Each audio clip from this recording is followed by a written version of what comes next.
ओम गुरु ब्रह्मा गुरु विष्णु गुरु देवो महेश्वर गुरु साक्षात् परम ब्रह्म तस्मै श्री गुरुवे नमः। ओम।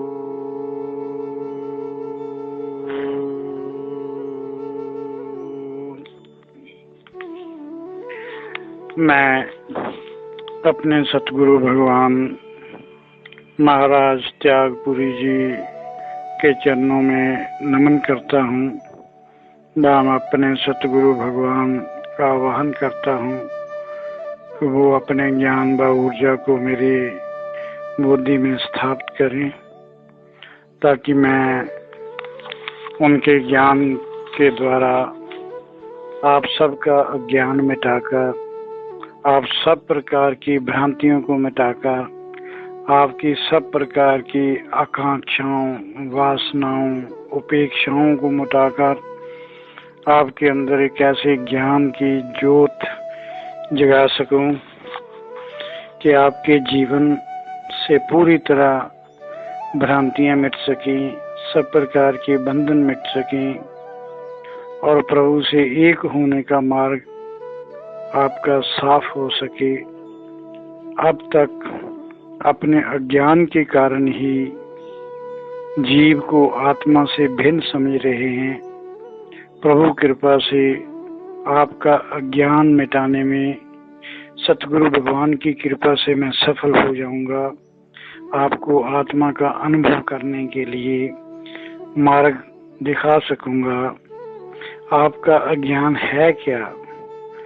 सबसे बड़ी बात तो ये है, आत्मा का अनुभव ना होने के कारण आप संसार को ही सत्य, नित्य एवं शाश्वत समझ रहे हैं।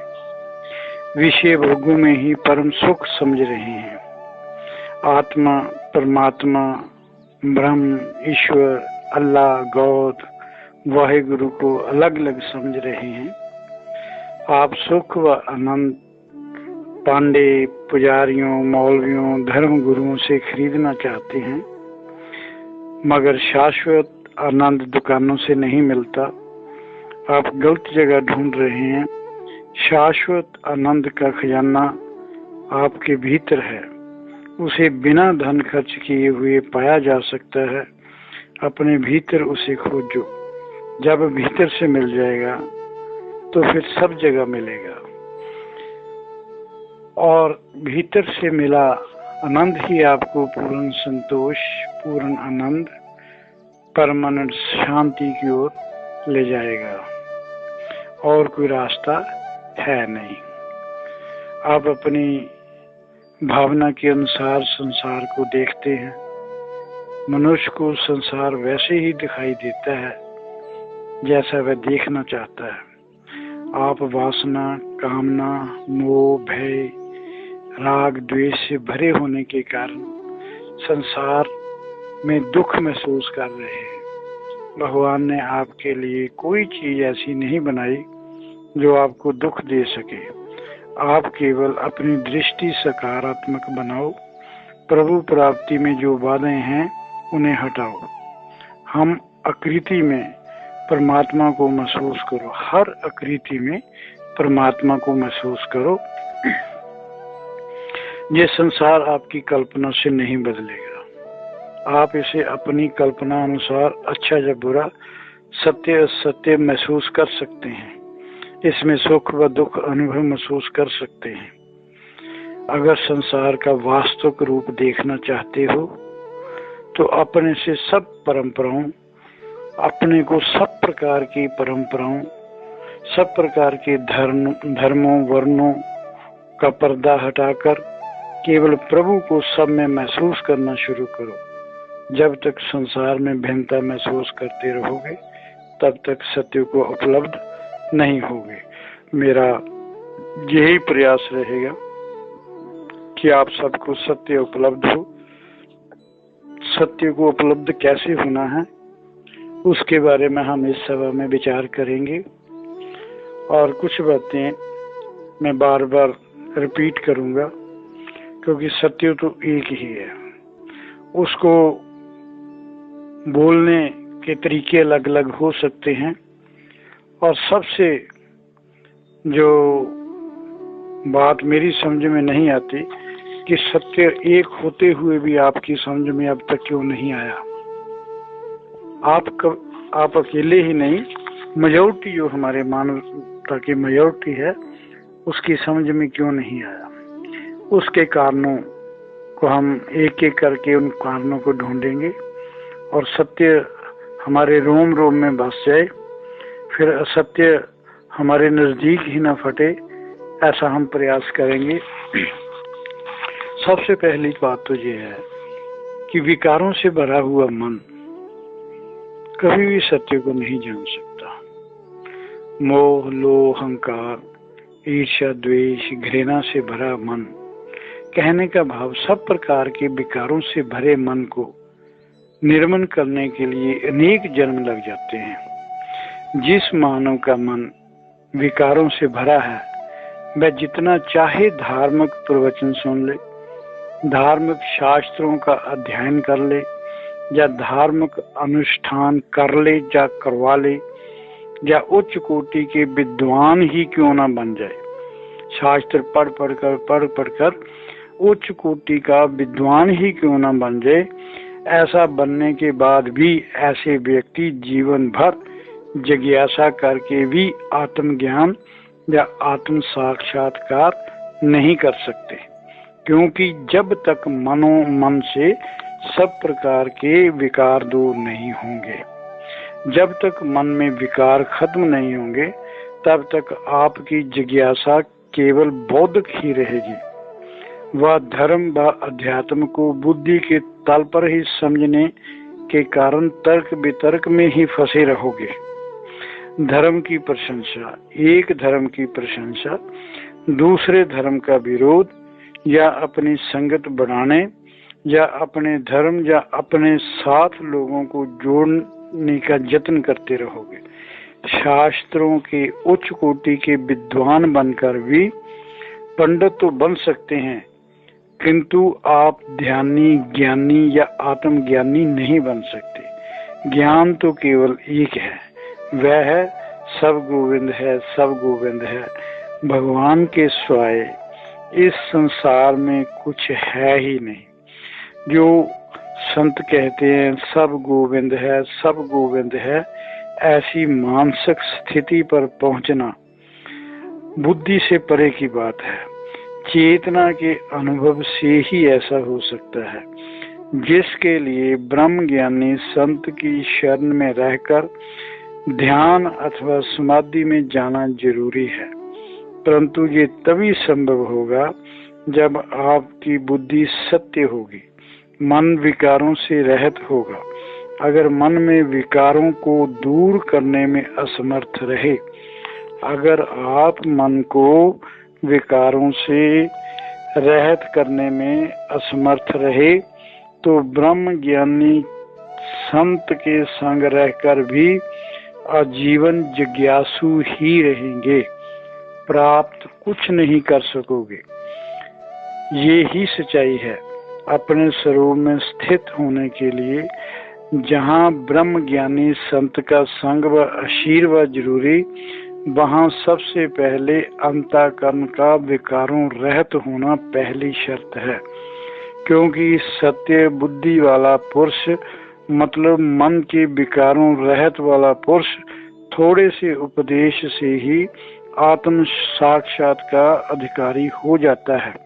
असत बुद्धि वाला, मतलब जिसका मन विकारों से भरा पड़ा है, वह पुरुष आजीवन जिज्ञासा करके भी संसारिक मोह से मुक्त नहीं हो सकता। विकारों से भरे मन वाला साधक जितनी देर या जितने जन्म चाहे साधना कर ले, आराधना कर ले, वह ब्रह्म ज्ञान का अधिकारी नहीं बन सकता। ब्रह्म ज्ञानी गुरु उसको तत्वबोध कभी नहीं करवाएगा।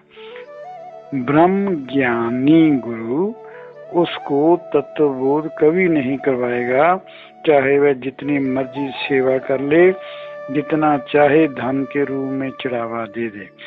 आप अधिकारी हैं या नहीं, ये फैसला भी केवल गुरु ही करेगा। जब तक अंतःकरण शुद्ध नहीं होगा तब तक मन विकारों से पूरी तरह शुद्ध नहीं होगा, तब तक आप गुरु की नजरों में आत्मज्ञान के अधिकारी नहीं बन सकते। आप आत्मज्ञान के अधिकारी हैं या नहीं हैं, ये फैसला केवल गुरु ही करते हैं। शिष्य कभी क्लेम नहीं कर सकता। कोई भी शिष्य अपने दान, अपने पाठ व उपवास व त्याग की उदाहरणें देकर गुरु से आत्मज्ञान प्राप्त करने का क्लेम नहीं कर सकता। अगर वह ऐसा करेगा तो गुरु उसे और कठिन तप करने के लिए प्रेरित करेंगे। जब तक शिष्य का विषयों में रस है, मन में फलाकांक्षा है, कर्तापन की भावना है, व संसारिक विषयों में सुख दुख है, दृष्टि बाहर है, तब तक ये कैसे समझ में आएगा कि मन ही बंधन और मन ही मुक्ति का कारण है? नहीं समझा सकता। जब मन विषयों से मुक्त होकर या विषयों में मस्ती अनुभव करता है, तब तक संसार मन से खत्म नहीं होगा। उसकी मन में उधेड़ बुन बनी रहेगी, संसार के प्रति मोह बना रहेगा। संसार में घर में रहना बंधन नहीं, और संसार के बाकी कार्य भी बंधन नहीं, खाना पीना बंधन नहीं, अन्य कार्य भी बंधन नहीं। रुकावट है तो केवल इन सब के प्रति आसक्ति, इन सब के प्रति मोह, इन सब के प्रति अटैचमेंट। जब तक संसार के प्रति मोह खत्म हो नहीं जाता तब तक आगे का काम गुरु कभी शुरू नहीं करता। ये सबसे पहली कंडीशन। गुरु तब आपकी ओर ध्यान देगा जब वह महसूस करेगा कि अब आपको संसार में रस नहीं है। फिर अध्यात्म बेस बनाना गुरु का काम है। वो सबसे पहले आपको ज्ञान देगा, तू शरीर नहीं, ना तेरा शरीर है, तू भोक्ता व कर्ता भी नहीं, तू तो चैतन्य रूप है, नित्य है, साक्षी है, निरपेक्ष है। सदा कहते रहते हो मेरा शरीर, मेरा मन। इन सब से साफ हो जाता है मैं शरीर से अलग हूँ, मैं अलग व मेरा शरीर अलग, ना मेरा शरीर है। अगर ये शरीर मेरा होता तो इसे क्यों मरने देता, इसे छोड़कर क्यों चले जाता। ये शरीर जीव को प्रारब्ध अनुसार प्रारब्ध भोगने के लिए मिला है, अगली प्रारब्ध बनाने के लिए मिला है, या मोक्ष प्राप्त करने के लिए मिला है। प्रारब्ध पूरी होते ही शरीर नहीं रहेगा। ये सच्चाई है। आपको अगली यात्रा पर निकलना पड़ेगा। इस शरीर में रहते हुए अगर बंधन व कामना मुक्त हो जाओगे व मन के सारे विकार खत्म करके सत्य बुद्धि को प्राप्त हो जाओगे, तो तुम अपना असली स्वरूप जो चैतन्य है, चेतन है, आनंद स्वरूप है, निराकार है, सत्य है, को प्राप्त होकर उसी में समाकर उसी चेतन स्वरूप बन जाओगे। जब वही चेतन स्वरूप बन जाओगे तो सब बंधन खत्म। फिर समझ में आ जाएगा कि राग व द्वेष सभी विकार तो मन के धर्म थे, मैं तो मन हूँ नहीं। अज्ञानवश भ्रमवश उस प्रभु से अपने आप को अलग समझता रहा, अपने असली निर्विकल्प निर्विकार बोध स्वरूप आत्मा को नहीं जान सका और मरण जन्म के चक्कर में फंसा रहा।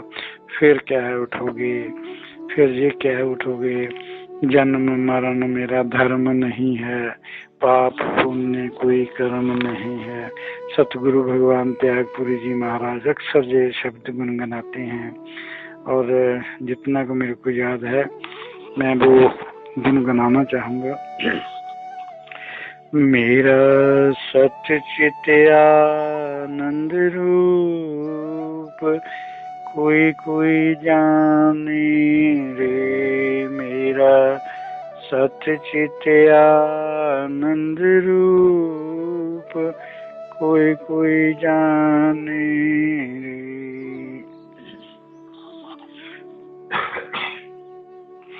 वेद वचन का मैं हूँ सृष्टा, मन बुद्धि का मैं हूँ दृष्टा, मैं हूँ साक्षी रूप, कोई कोई जाने रे मेरा सत्य चित आनंद रूप, कोई कोई जाने रे। तीन अवस्थाओं से मैं न्याय, पंच कोश से भी हूँ न्याय, मैं हूँ अनुभव से अनूप, कोई कोई जाने रे मेरा सत्य चित आनंद रूप, कोई कोई जाने रे। जन्म मरण मेरा धर्म नहीं है, पाप पुण्य कोई कर्म नहीं है, मेरा अजनर लेपी रूप, कोई कोई जाने रे मेरा सत्य चित आनंद रूप, कोई कोई जाने रे। चंद्र सूरज में तेज भी मेरा, अग्नि में है ओज भी मेरा, वायु में है वेग भी मेरा, जल में भी है अमृत मेरा, धरती में है बीज भी मेरा, सब जीवों में अंश भी मेरा, मेरा सत्य चित आनंद रूप, कोई कोई जाने रे मेरा सत्य चित आनंद रूप, कोई कोई जाने रे मेरा चेतन अनहद रूप, कोई कोई जाने रे मेरा चेतन ओंकार रूप, कोई कोई जाने रे मेरा चेतन प्रकाश स्वरूप, कोई कोई जाने रे। अपने सतगुरु भगवान की कृपा से मैं आपको आपका सच्चित आनंद जो स्वरूप है उसका ज्ञान करवाने की कोशिश करूंगा, और उस स्वरूप को जानने में जो रुकावटें हैं उन सब को दूर करने की कोशिश करूंगा। जो कुछ भी मैं इधर अपने सतगुरु भगवान की ज्ञान की वर्षा वो आप पर जो कर रहे हैं, अगर आप 25-30% भी उसको अपने जीवन में उतारने में सफल हो जाएंगे तो मुझे पूरा विश्वास है कि आपकी आध्यात्मिक यात्रा शुरू होने की संभावना बन सकती है। मेरा सत्यचित आनंद रूप, कोई कोई जाने रे। फिर जब पूरी तरह अज्ञान खत्म हो जाता है, सब प्रकार के भ्रम खुद ब खुद मिट जाते हैं, अलग अलग जीवों में दिखने वाली भिन्नता अपने आप खत्म हो जाती है, आप जाति धर्म प्रदेश भाषा से ऊपर उठकर सब में भगवान का अंश महसूस करने लगते हो। सभी में वो ही नाच रहा है, सभी में वही क्रिया कर रहा है, सब उसी का विकास है, उसी का विस्तार है। सारी अनेकताएं भिन्नताएं खत्म हो जाती हैं। पूरी सृष्टि उस आत्मा का ही स्वरूप है, पूरी सृष्टि के जितने में स्वरूप हैं उसी का ही विस्तार है, सभी में वो ही काम कर रहा है। फिर आपकी स्थिति ममता रहित अहंकार रहित हो जाएगी। आपकी दृष्टि प्रभु दृष्टि बन जाएगी। आपको सबका कर्ता प्रभु नजर आने लगेगा। सब प्रकार की भिन्नताएं अपने आप खत्म हो जाएंगी। ये मैं इसलिए बार बार रिपीट कर रहा हूँ कि ये सब गुण आप सब ने अपने में लाने हैं। आप ममता रहित हुए। ममता रहित आपको होना ही पड़ेगा। अहंकार रहित होना पड़ेगा। बंधन व कामना रहित होना पड़ेगा। और ये सब जब भी आपके साथ आपकी पर्सनालिटी में जब ये गुण आ जाएंगे तो आप देखना कि अपने आप आपकी दृष्टि जो है वो बदल जाएगी। आपका सोचने का तरीका बदल जाएगा। तब आप जान जाओगे पूर्ण सृष्टि में उस प्रभु के सिवाय कोई है ही नहीं। प्रभु की प्रेजेंस के कारण ही सब क्रियाएं हो रही हैं। संपूर्ण सृष्टि का निर्माण एक ही तत्व से हुआ है। उसी परम तत्व के कारण ये सृष्टि क्रिया कर रही है। ये परम तत्व ही इस सृष्टि की प्रलय का कारण बनेगा। और उस समय भी आपके व्यक्तित्व में कोई हलचल नहीं होगी। प्रभु द्वारा सृष्टि में जो भी क्रियाएं होती हैं उनका असर आप पर नहीं होगा, क्योंकि आपकी स्थिति पूर्ण साक्षी होगी। आप प्रभु का अंश होने के कारण प्रभु के सहयोगी के रूप में चॉइसलेस रहकर केवल देखेंगे। प्रभु की हर क्रिया में पूरी अवेयरनेस से सहयोगियों की तरह व्यवहार करेंगे। इसी अवस्था में आप कभी अपने को शरीर व मन समझने का ज्ञान नहीं कर सकते।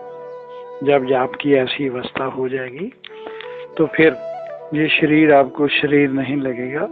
ये शरीर प्रभु का मंदिर ही लगेगा। मगर ये स्थिति मन के विकारों को खत्म किए बिना नहीं आ सकती। मन के विकार मन से अलग होकर शरीर बोध खत्म करके ही हो सकते हैं। ये तब ही संभव है जब आपका अज्ञान खत्म हो जाएगा। आपका अज्ञान क्या है? आपका अज्ञान है आप अपने आप को प्रभु से अलग समझते हैं, प्रभु को शरीर के बाहर समझते हैं। यही सबसे बड़ा आपका अज्ञान है। और जब ये अज्ञान खत्म हो जाएगा, या यूं कह लो कि ये अज्ञान खत्म हुए बगैर आपकी वो स्टेज नहीं आएगी जैसी स्टेज मैंने आपको बोली है। आप कभी ममता रहित नहीं हो सकोगे, कामना रहित नहीं हो सकोगे, अहंकार रहित नहीं हो सकोगे। संसार भौतिक है, संसार जड़ है, संसार प्रकृति जन्य है। तुम आत्मा हो जो प्रकृति से परे ज्ञान स्वरूप, बोध स्वरूप, आनंद स्वरूप, अनुभव स्वरूप, अंत में जहां तक कह दूंगा कि भगवान स्वरूप। इसीलिए आप सबको मैं प्रभु जी कहकर पुकारता हूँ। मेरे भाई, गुणों से लिप्त ये हाड मांस का शरीर आता है, जन्म लेता है, मरता है, किंतु आत्मा न आने वाली है, न जाने वाली है, न जन्म लेती है, न मरती है। जिस प्रकार सोने से अनेक वस्त्र बनते हैं और बिगड़ते हैं, मगर सोना बनता बिगड़ता नहीं है। जिस प्रकार मिट्टी के अनेक बर्तन बन सकते हैं, अनेक चीजें बनती हैं, परंतु मिट्टी में कोई परिवर्तन नहीं होता। अगर वो बर्तन टूट भी जाए तो मिट्टी मिट्टी रहेगी। जैसे समुद्र में अनेक प्रकार की तरंगें उठती हैं और मिट जाती हैं। समुद्र में ज्वार भाटा आता है, सुनामी आती है, मगर समुद्र में कोई परिवर्तन नहीं होता। जो भी बनता है बिगड़ता है, जो जन्म लेता है मरता है, जो आज है कल नहीं है, वह शाश्वत नहीं है। मगर जिस प्रभु की शक्ति से बनता है बिगड़ता है, वह अविनाशी है, उसका कभी नाश नहीं होता। वह शक्ति सदा विद्यमान रहती है। यही सच्चाई है। जिस तत्व से कुछ बनता है बिगड़ता है, वह शक्ति अविनाशी है, वह शक्ति नित्य है, वह शक्ति शाश्वत है, वह शक्ति स्वयंभू है, उसका कभी नाश नहीं होता। अगर मेरी बात का कुछ कुछ समझ आ जाएगी, अगर जो मैं कह रहा हूँ उसमें से कुछ कुछ भी आपकी समझ में आ जाएगा, तो अब के बाद आप अपने आप को बचपन, जवानी, बुढ़ापे व जन्म लेने वाला, मरने वाला शरीर अपने आप को ना मानकर उस नित्य रहने वाली आत्मा को जानकर उसका अंश समझकर आप में रूपांतर हो सकता है। मृत्यु के भय से आप मुक्त हो सकते हैं, अभय हो सकते हो। अगर ऐसा पूर्ण विश्वास हो जाए तो आप इस जन्म व मरने वाले शरीर की चिंता से पूरी तरह मुक्त हो जाओगे और सतगुरु कृपा से आप अभय पद पर विराजमान हो जाओगे। अभय पद पर विराजमान होते ही आपको इस शरीर का मरण धर्म बारे पूरा विश्वास हो जाएगा कि शरीर तो जाएगा, नष्ट हो जाएगा, इसे बचाने या इसे अमर रखने का कोई उपाय नहीं है। आना जाना ये सृष्टि का नियम है। इस नियम को आज तक कोई नहीं बदल सका, ना आगे बदल सकेगा, क्योंकि भगवान के बनाए नियम को कोई नहीं बदल सकता। अब तक इसके नष्ट होने या आपके जो भी आप सोचते हैं कि ये शरीर मेरा नष्ट हो जाएगा, बीमार हो जाएगा, आप ऐसी चिंता से मुक्त हो जाओगे। केवल अपनी प्रलब्ध पूरी करने का इसे साधन समझकर सुखपूर्वक चिंता मुक्त होकर अपनी प्रलब्ध पूरी करोगे। विश्वास करो कि कोई भी अपने काले इल्म से आपके शरीर को खत्म नहीं कर सकता, आपके शरीर को बीमार नहीं कर सकता। कोई भी ज्योतिषी इसके खत्म होने का समय आपको नहीं बता सकता, इसकी भविष्यवाणी नहीं कर सकता। कोई भी ग्रह, जैसे ग्रह होते हैं ना, आप पर ये ग्रह, वो ग्रह, ये करो वो ग्रह शांत हो जाएंगे। विश्वास करो कि कोई भी ग्रह इसे नुकसान नहीं पहुंचा सकता, क्योंकि ये सब भगवान का नियम है और भगवान से बड़ा कोई नहीं है। आप या आपका कोई भी विद्वान किसी भी प्रकार के धार्मिक अनुष्ठान से इस शरीर की मौत के समय को आगे पीछे नहीं कर सकता। इस सच्चाई पर विश्वास करके पूर्ण भय हो जाओ। आपको मिला शरीर अपनी आयु जरूर पूरी करेगा। ये 100 वर्ष चलता है या 20 वर्ष चलता है, ये आपके या किसी देवी देवता के वरदान के हाथ में नहीं है, ये प्रभु के हाथ में है। प्रभु से बड़ा कोई नहीं है। आपको केवल इस शरीर द्वारा अपनी प्रारब्ध भोगनी है, व नई प्रारब्ध बनानी है, या संचित कर्मों को भस्म करके व अकर्मी रहकर नई प्रारब्ध ना बनाकर मोक्ष पद प्राप्त करना है। इसलिए ये मानव ये उत्तम शरीर उत्तम कर्म करने के लिए मिला है। जो बोया है उसको भोगने के लिए मिला है, उसको कोई भी चेंज नहीं कर सकता। ऐसी मानसिक स्थिति जब साधक की पहुंच जाती है तब भी उसे बहुत होश पूर्वक रहना होता है, क्योंकि दबा हुआ या प्रयास से दबाया गया अहंकार फिर उठकर आपको योग भ्रष्ट करने का कारण बन सकता है। ऐसा अगर ऋषियों, मुनियों, संतों, बुद्धों, सिद्धों के साथ होता रहा है। इसलिए मैं आपको अहंकार के बारे में सचेत करता रहूंगा, याद दिलाता रहूंगा, क्योंकि जब भी अहंकार अंगड़ाई लेगा तब आपकी बुद्धि ब्रह्मा, विष्णु, महेश एवं सृष्टि, जीव, जगत, जड़ व चेतन, जहाँ तक कि आत्मा व परमात्मा में भिन्नता खड़ी करने में कोई कसर नहीं छोड़ेगी। आत्मा और विश्व आत्मा परमात्मा में भिन्नता खड़ी करके भ्रांतियों के जाल में फंसा देगी। फिर ग्रहण, त्याग, संसार, परमात्मा, लाभ, हानि, जीवन, मृत्यु आदि अनेक प्रकार के द्वंद्वों की कल्पना शुरू कर देगा। फिर उसी उठापटक की कल्पना के कारण अहंकार वासनाएं उदय करवा देगा। इन वासनाओं का उदय ही संसार में फिर फंसा देगा। संतों का कर्तव्य है कि वह साधकों को हमेशा सचेत करते रहें, कदम कदम पर अवेयर करते रहें, ताकि साधकों में अज्ञान ना उदय हो। संतों का धर्म है कि वे साधुओं के मन में आत्मा की निर्मलता, आत्मा की शुद्धता वाले संदेह उठने ही न दे। आत्मा शांत, अविनाशी, तरंगों रहित, चैतन्य रूप, आकाश की तरह सर्वत्र कण कण में, रोम रोम में विद्यमान, इसका न जन्म, इसका न मरण, इसका न कर्म, इसका न अहंकार। ऐसी स्थिति में आपको इस शरीर के रहते हुए पहुंचना है। संतों को आपको ऐसी स्टेज पर पहुंचाने का प्रयत्न हमेशा करते रहना है।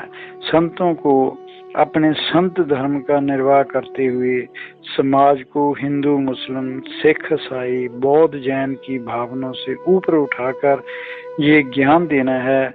ये संपूर्ण सृष्टि एक है, वह अखंड है, इसे खंडित नहीं होने देना, मानवता में अज्ञान नहीं फैलने देना, जीव व आत्मा में भेद, आत्मा में व परमात्मा में भेद नहीं उठने देना। जब जब ऐसे भेद उठे हैं, आज से पहले या जब भी आगे उठेंगे, जब भी ऐसे भेद उठे हैं, उसका मानवता को बहुत मूल्य चुकाना पड़ा। मानवता बट गई, देश बट गए, धर्म के नाम पर नफरत फैली, यहाँ तक यही सब दुखों का कारण बना। इन सभी भेदों के कारण मानवता के में अज्ञान के बीज बोए जाते रहे। सृष्टि एक ही तत्व से, एक ही सत्ता से बनी, फिर इसका विभाजन क्यों? द्वैत दृष्टि ही विभाजन व दुखों का कारण बनती है। हमेशा द्वैत दृष्टि ही विभाजन व दुखों का कारण बनती है। सब एक तत्व से बना, यही समझना सबसे ऊंचा धर्म। सब प्रभु का अंश, यही समझना सबसे ऊंचा धर्म। सब में वह प्रभु विराजमान, ऐसा विश्वास करना ही मानव कहलाने योग्य बनना। समाज को धर्म के नाम पर, जात के नाम पर, भाषा के नाम पर विभाजन करना अधर्म व अज्ञान। संत हमेशा घोषणा करते हैं, हम ब्रह्मास्मि, मैं व ब्रह्म एक, सब जीव व ब्रह्म एक, भगवान से अलग कुछ नहीं। धर्म की सबसे ऊंची स्टेज ये समझना व जानना कि आत्मा एक, परमात्मा एक, सब उसी का विस्तार, वही सब जगह व्यापक। जब गुरु कृपा से ऐसा विश्वास हो जाएगा, तो फिर मैं कह सकता हूँ कि अहंकार फूटने की संभावना बिल्कुल नहीं रहेगी। जब सब गोविंद है, प्रभु के सिवाय है ही कुछ नहीं, तो फिर अहंकार कहाँ फूटेगा? जब गुरु कृपा से ऐसा विश्वास हो जाएगा, तो फिर मैं कह सकता हूँ कि अहंकार का बीज कहाँ फूटेगा। जब समझ जाएंगे परमात्मा के सिवाय कुछ और है ही नहीं, फिर धर्मों के नाम पर मानवता को कैसे बांटा जाएगा? जब सब एक से उपजे, तो कैसे नफरत फैलेगी? नहीं फैलेगी। मगर संतों की प्रॉब्लम ये है कि आप केवल उन्हें सुनते हैं, जो वे बोलते हैं उसे जीवन में नहीं उतारते, उस पर अमल नहीं करते। विश्वास करो, सब आत्मा ही है, भिन्नता है ही नहीं। ऐसा विश्वास करके संकल्प रहित हो जो, सुखी हो जाओ। ब्रह्म से एकता की एक ही अनुभूति से सब संकल्प, सब विकल्प, सब भ्रांतियां, सब प्रकार की भिन्नताएं अपने आप गिर जाएंगी। मानवता सुखी व शांत हो जाएगी। फिर धर्म के नाम पर, भिन्नता के नाम पर नफरत के बीज नहीं बोए जा सकते। मगर जो होगा तब जब आपकी ऐसी मानसिकता बन जाए, उसके बिना जो होना संभव नहीं है। और ये तब तक आपकी मानसिकता नहीं बन सकती जब तक आपका मन की चंचलता खत्म नहीं होती, आपके मन के विकार खत्म नहीं होते। आप संतों की बात मानो, बस संतों को, वह सत्य को जानकर, संतों से सत्य को जानकर उसे हर मानव तक पहुंचाओ। मैं तो आपसे यही अपील करूंगा कि जो संत आपको सत्य बताते हैं, सत्य तो एक है, ये परमात्मा एक है, अलग अलग परमात्मा हो नहीं सकते। सत्य को जानकर हर मानव तक ये सत्य पहुंचाओ। कार्य कठिन है, रुकावटें आएंगी, कठिनाई भरा और जोखिम भरा रास्ता है। ये काम बहुत कठिनाई भरा है, बहुत जोखिम है इसमें। जब सत्य एक है, सत्य तो हो नहीं सकते। सत्य का ज्ञान, सत्य के ज्ञान का प्रसार व प्रचार होगा तो धर्म के नाम पर चल रही दुकानें बंद होने के खतरे के कारण विरोध का सामना, आलोचना का सामना तो करना ही पड़ेगा। परंतु याद रखो, आज तक जीत तो हमेशा सत्य की हुई है, आगे भी जीत हमेशा सत्य की होगी। अंत सुनहरा होगा, समाज का भविष्य बहुत प्यारा होगा। जब अहंकार गिर जाएगा, भेद खत्म हो जाएंगे, भिन्नताएं खत्म हो जाएंगी, तब प्रेम के सिवाय मानवता में और कुछ नहीं बचेगा। ये धरती स्वर्ग बन जाएगी। फिर इस धरती पर देशों की सीमा में नहीं बांटा जाएगा। प्रभु से प्रार्थना है ऐसा शीघ्र हो, प्रभु से प्रार्थना है ऐसा शीघ्र हो। और ऐसा कहने से पहले या प्रभु से प्रार्थना करने से पहले मैं ये पूरी तरह जानता हूँ और समझता हूँ कि केवल प्रार्थना करने से ऐसा नहीं होगा। अज्ञान दूर करने, भिन्नताओं को खत्म दूर करने के लिए कठिन प्रयास सबको करना पड़ेगा। सत्य को जानना, सत्य को समझना, उसे समझकर अमल करना बहुत कठिन। मानव ने इस धरती पर अनेक प्रकार की भिन्नताएं पैदा कर रखी हैं। राजनैतिक भिन्नताएं, मानसिक भिन्नताएं, शारीरिक भिन्नताएं, बौद्धिक भिन्नताएं, धार्मिक भिन्नताएं, नैतिक भिन्नताएं, जहाँ तक कि कुछ लोग तो आत्मा व परमात्मा में भी भिन्नताओं का प्रचार करते हैं। वे प्रचार करते हैं कि आत्माएं भिन्न भिन्न हैं। कुछ लोग परमात्मा में भी भिन्नता देखते हैं, क्योंकि उन लोगों का सारा ज्ञान इंद्रियगत है। जो इंद्रियों से की पकड़ में आता है, जो बुद्धि की पकड़ में आता है, उसी को परम सत्य मान लेते हैं। इंद्रियों के पार अस्तित्व का उन्हें पता नहीं। कई तो ब्रह्म, आत्मा, ईश्वर की सत्ता को नहीं मानते, क्योंकि ये इंद्रियों द्वारा देखे नहीं जाते। वे मानने को तैयार ही नहीं कि इंद्रियां उसकी ताकत को, उसकी ताकत से ही देखती हैं, उसकी ताकत से ही काम करती हैं।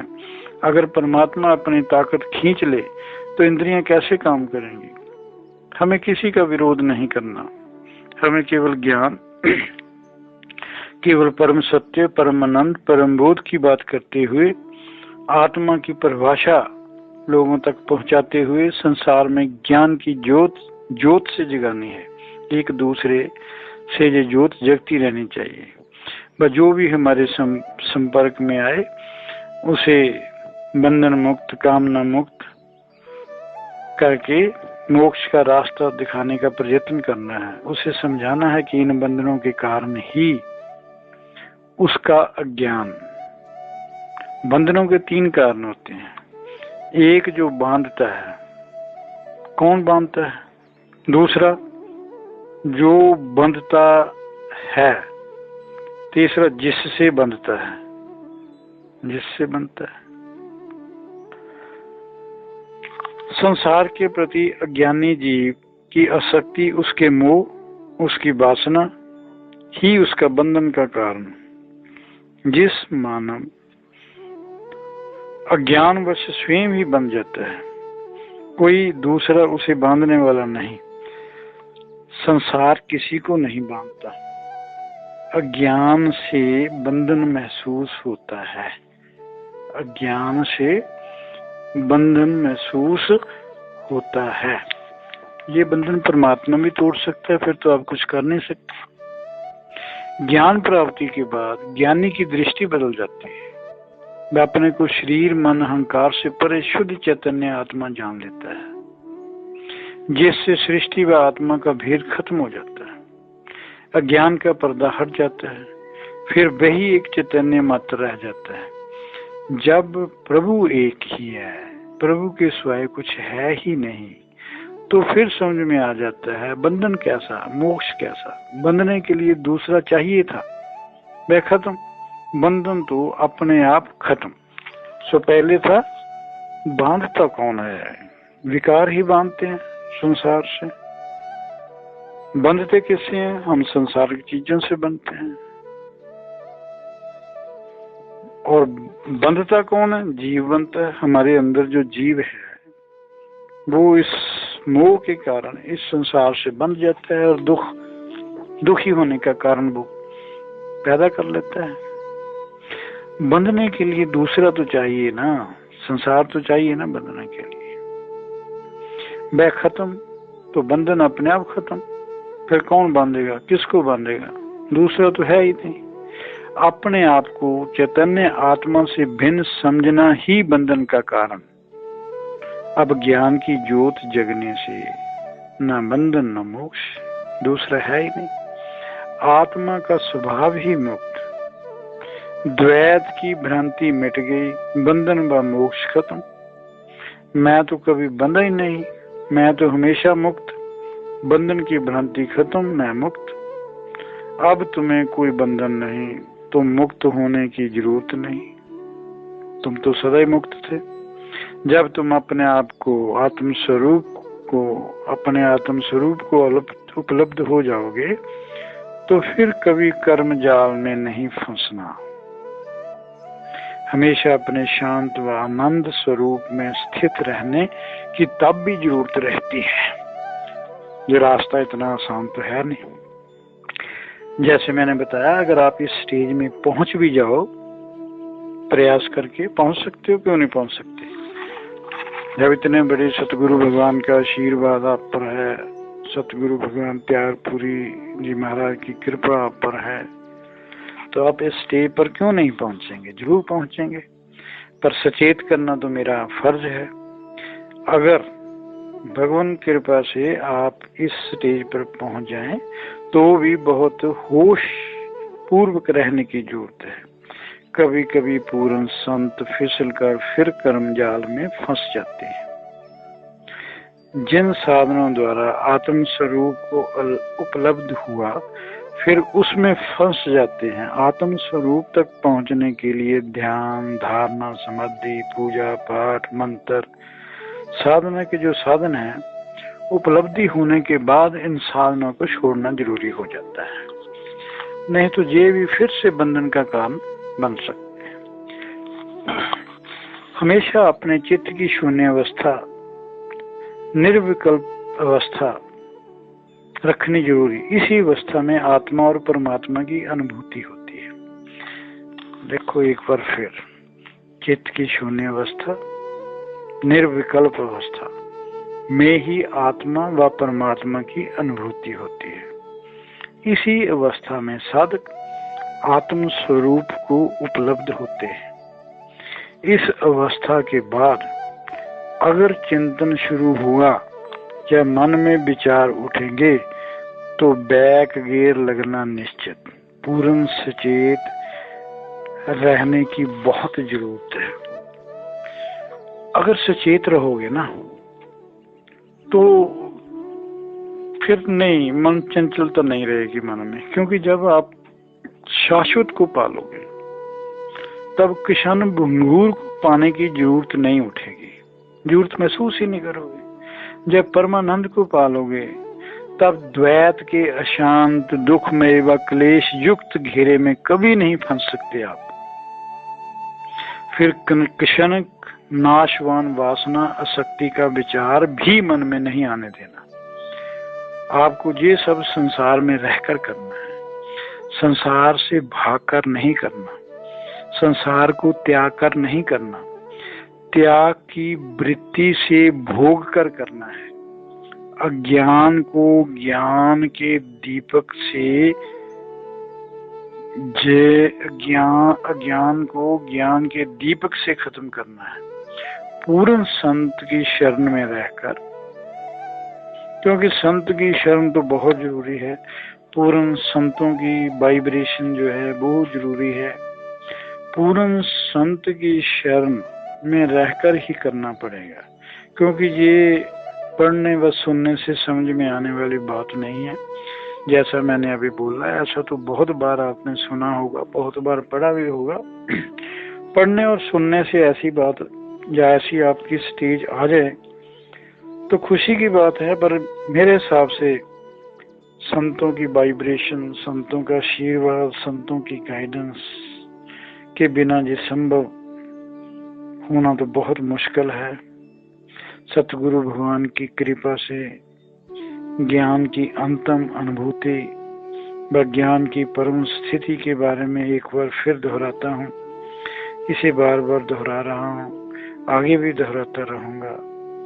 समस्त सृष्टि का कारण व आधार एक ही चेतन शक्ति है, जिसे परमात्मा कहते हैं, जिसे ब्रह्म कहते हैं।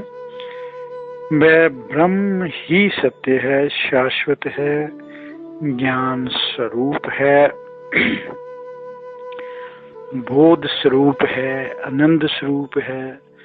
वह इस संसार के कण कण में विद्यमान है, सर्वव्यापक है। इसकी कोई जात नहीं, इसका कोई धर्म नहीं, इसका कोई संप्रदाय नहीं। सृष्टि के समस्त स्वरूप, समस्त आकृतियां इसी का विस्तार होने के कारण इसी का स्वरूप। ब्रह्म से भिन्न कुछ भी नहीं, ब्रह्म से अलग कुछ भी नहीं। समस्त जगत प्राणियों के भीतर वही चेतन तत्व आत्मा के रूप में विराजमान। फिर ऊंच नहीं होनी चाहिए, नीच नहीं होनी चाहिए। देह इंद्रियां आदि के संयोग वाला जे आत्मा ही जीव है। देह इंद्रियां आदि के संयोग वाली जे आत्मा ही जीव है। जे जीव अपने आप को आत्मा से अलग महसूस करता है तो जीव कहलाता है। जब ये जीव अपने आप को आत्मा से अलग महसूस करता है तो जीव कहलाने लग जाता है। असल में इस जीव आत्मा का अभेद संबंध, इनमें कोई भेद नहीं है। जब गुरु इस अभेद संबंध वाले शिष्य को बोध करवा देता है, तब शिष्य बोल उठता है, आम आत्मा ब्रह्म, ये आत्मा ब्रह्म है, तत्वमसि, वह तू ही है, अर्थात ईश्वर और ब्रह्म, जीव आत्मा एक। इसी जीव के अंदर भी आत्मा ही है, वही आत्मा ईश्वर। अब तो समझ में आ जाना चाहिए। शरीर स्थित देह व इंद्रियां आदि का साक्षी पुरुष जो जीव ही आत्मा है। शरीर में शरीर में व्याप्त उस चेतन सत्ता को आत्मा, विश्व में व्याप्त उस चेतन सत्ता को परमात्मा कहते हैं। जिसने शरीर में व्याप्त उस साक्षी स्वरूप आत्मा को जान लिया, उसने परमात्मा को जान लिया, ईश्वर को जान लिया। ऐश्वर्य के कारणों से ईश्वर कहते हैं। परम जमा आत्मा परमात्मा, आत्माओं में जो श्रेष्ठ है वो परमात्मा। विश्व की जो आत्मा है वो परमात्मा, शरीरगत जो चेतना है वो आत्मा, विश्व में जो सारी चेतना है वो परमात्मा। आत्मा परमात्मा का जो अभेद संबंध है, जो भी गुरु कृपा से जब इसे पूरी तरह जान लेगा, तब उसके मन के सब विकार, सब प्रकार के बंधन, सब प्रकार की आशाएं, सब प्रकार की चिंताएं, सब प्रकार की मन की चंचलता अपने आप खत्म हो जाएगी। उसे फिर मोक्ष के लिए बंधन मुक्त होने का प्रयास करने की जरूरत नहीं पड़ेगी।